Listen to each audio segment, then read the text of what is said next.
Halo, selamat sore Kak. Kak, saya Maria Yunda dari Ahmad. Ini saya akan meminta waktunya waktu untuk wawancara sedikit mengenai bencana alam yang Kakak alami. Nah, tujuannya untuk mengetahui respon Kakak atau hal-hal apa saja yang Kakak alami pada saat bencana alam itu terjadi. Jadi juga adalah sebuah tugas yang kami dapatkan dari kami tentang psikologi kebencanaan. Nah, apakah sejak apa Kak kalau kami wawancara dan kami publish di media sosial kami? Nah, terima kasih Kak. Ini butuh waktu sekitar mungkin 15 menit wawancara. Apakah Kakak setuju? Terima kasih Kak. Dan juga ada video dan wawancara ini kami akan menguploadnya di media sosial. Baik, sekarang kita masuk ke pertanyaannya kan. Nah, pertanyaan yang pertama, jenis bencana alam apa yang pernah Kakak alami dan bagaimana keadaan pada saat bencana alam itu? Pada saat itu tuh bencananya tuh angin seroja, terjadinya pada tahun 2021 dan itu terjadi di Kabupaten Sumba Timur. Pada saat itu tuh kejadiannya mungkin terjadi sekitar pukul 11 malam. Saat itu tuh kami sekeluarga sudah di dalam rumah, namun pada saat itu kami mendengar kayak ribut bising gitu Kak, sampai kayak bunyi seng-seng gitu. Jadi kami sempat kayak membuka pintu untuk kayak mama tuh sempat lihat, tapi karena posisi waktu itu tuh angin terlalu kencang sehingga kayak abu-abu tuh sampai naik Kak. Jadi kami semua tuh kayak dalam keadaan panik, takut, itu campur aduk Kak. Jadi dari situ tuh kami dalam rumah sekarang, kami berkumpul dalam rumah saling menguatkan. Kayak pada saat itu kami tidak tahu apa yang terjadi Kak. Sehingga sampai besok pagi tuh kami keluar, ternyata di luar tuh sangat-sangat parah Kakak. Bahkan sampai ada pohon tumbang, bahkan ada rumah yang dari tetangga yang kayak dinding tuh Kakak sampai ludes Kakak. Mungkin bencana yang saat itu kita alami itu sangat-sangat mengerikan, tapi kami saling menguatkan kembali satu sama lain. Oke, pertanyaan yang berikut itu apa yang paling membekas pada saat peristiwa itu terjadi dan siapa saja yang dapat membantu ketika setelah terjadi peristiwa itu? Untuk saya yang membekas pada saat itu tuh mungkin rasa panik dan takut ya, karena secara pribadi itu baru pertama kali terjadi di kehidupan saya. Apalagi melihat kondisi setelah pagi hari itu sangat-sangat parah ya, walaupun saya punya rumah tidak terlalu berdampak, tapi sampai ada beberapa rumah yang roboh, bahkan kelurahan sebelah itu kan sampai kebanjiran. Mungkin untuk yang paling bekas itu rasa panik dan takut.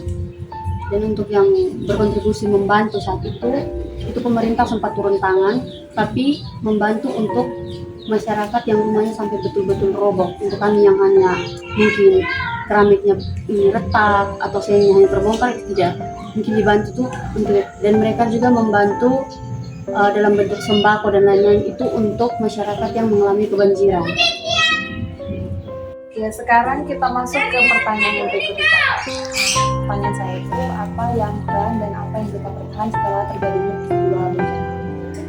Kalau untuk apa yang bilang, untuk apa itu tidak ada Kakak, karena dari kami sendiri kan bencananya mungkin pertama kali juga dan tidak mengalami apa-apa, mungkin hanya kerusakan sedikit. Kalau untuk harta benda ataupun nyawa pun tidak ada, mungkin hanya perubahan kondisi Kakak dengan ya karena pohon tumbang dan beberapa itu yang pecah saja rumah itu Kakak.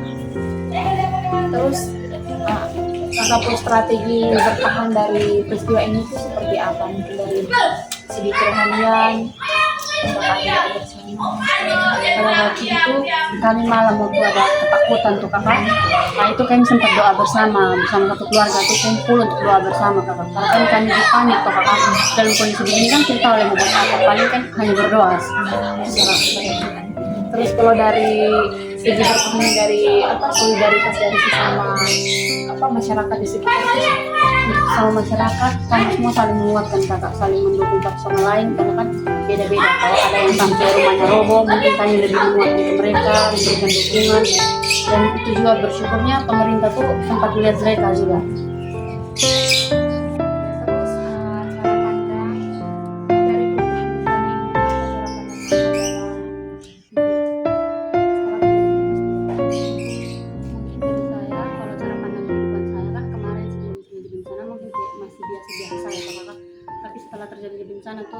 saya rasa kayak lebih baik kita ke masyarakat atau semua orang tuh lebih mendekatkan diri kepada Tuhan, dan kita juga selalu siap siaga gitu, karena kita tidak tahu keadaan ini itu terjadi kapan-kapan saja.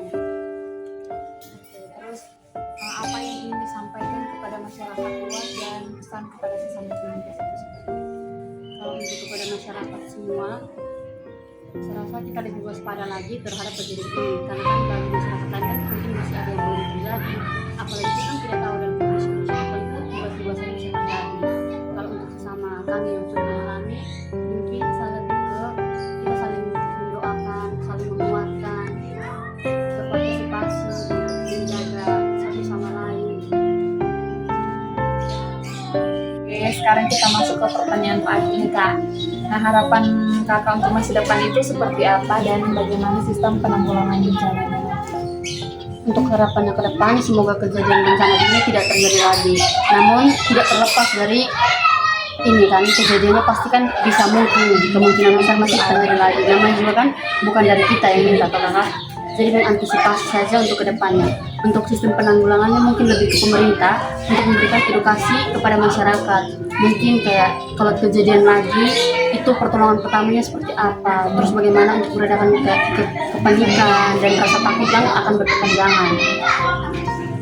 Terima kasih Kakak. Baik Kak, terima kasih banyak atas waktu yang Kakak luangkan untuk kami. Tadi teman saya juga sudah mewawancarai Kakak. Nah Kak, kami izin mengonfirmasi apakah boleh Kakak berkenan jika kami mempublikasikan video ini di media sosial